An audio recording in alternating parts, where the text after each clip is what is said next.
Hello everyone, welcome to couple cookery. আজকে আপনাদের সাথে শেয়ার করব মোগলাই পরোটা তৈরির সবচেয়ে সহজ রেসিপি। আমাদের চ্যানেলে একটা মিনি মোগলাই পরোটার রেসিপি দেওয়া আছে, প্রয়োজনে আপনারা দেখে নেবেন। আশা করছি রেসিপিটা আপনাদের ভালো লাগবে। মোগলাই পরোটা তৈরি করার জন্য নিয়ে নিচ্ছি 2 কাপ ময়দা। এর মধ্যে একে একে দিয়ে দিচ্ছি স্বাদ মতো লবণ, 2 টেবিল চামচ অয়েল। এগুলোকে একটু মিক্স করে নিচ্ছি। এখানে আমি হাফ কাপ নর্মাল পানি নিয়েছি। পানির পরিমাণ আপনাদের একটু কম বেশি লাগতে পারে। অল্প অল্প করে পানি অ্যাড করে আমি ডোটা বানাবো। ডোটা ঠিক এইরকম সফট হবে। এর উপর একটু তেল লাগিয়ে দিচ্ছি। ফিল্ম দিয়ে ঢেকে 20 মিনিটের জন্য রেস্টে রেখে দিচ্ছি।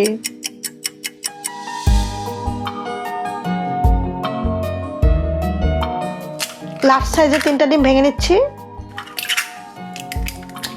এর মধ্যে দিয়ে দিচ্ছি 1 কাপ পেঁয়াজ কুচি, কিছু ধনেপাতা কুচি, 4টা কাঁচামরিচ কুচি।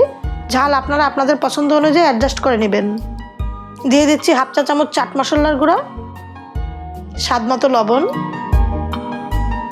এগুলোকে এখন মিক্স না করে রেখে দিচ্ছি। মোগলাই পরোটা তৈরি করার পূর্বে এগুলোকে মিক্স করে নেব, তা না হলে ডিম থেকে পানি ছেড়ে দিবে। ফিরে এলাম 20 মিনিট পর।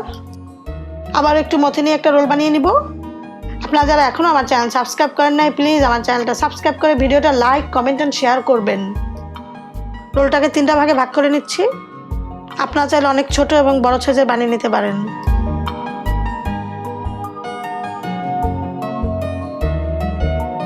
মোগলাই পরোটা বানানোর পূর্বে এখন ডিমটাকে মিক্স করে নিচ্ছি।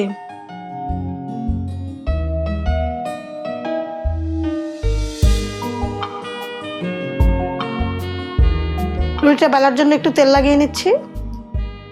এতে করে খুব সহজেই রুটিটা বেলে নেওয়া যায়।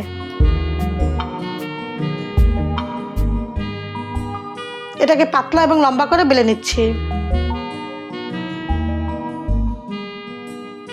থিকনেস ঠিক এরকম হবে। এখন ডিমের মিশ্রণটা এক সাইডে দিয়ে দিচ্ছি।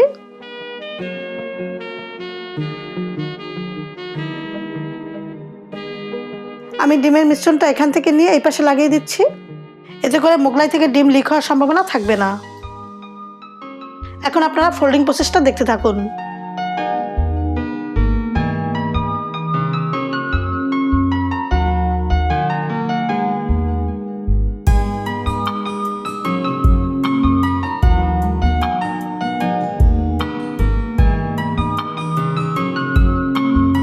আবার সব সাইড ভালোভাবে সিল করে নিচ্ছি।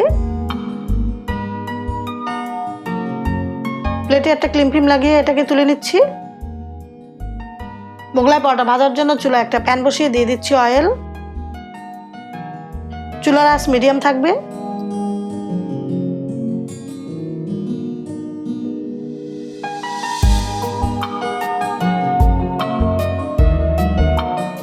মাঝে মাঝে উল্টিয়ে দিতে হবে। ফুলে ডাবল হয়ে গেছে এবং এটার কোনো সাইড লিকও হয় নাই। খুব সহজে তৈরি হয়ে গেল মোগলাই পরোটা। আশা করছি রেসিপিটা আপনারা ট্রাই করবেন এবং কেমন হলো তা আমাকে কমেন্ট করে জানাবেন। আজকের ভিডিও দেখার জন্য সবাইকে অসংখ্য ধন্যবাদ। সবাই ভালো থাকবেন, সুস্থ থাকবেন। আল্লাহ হাফেজ।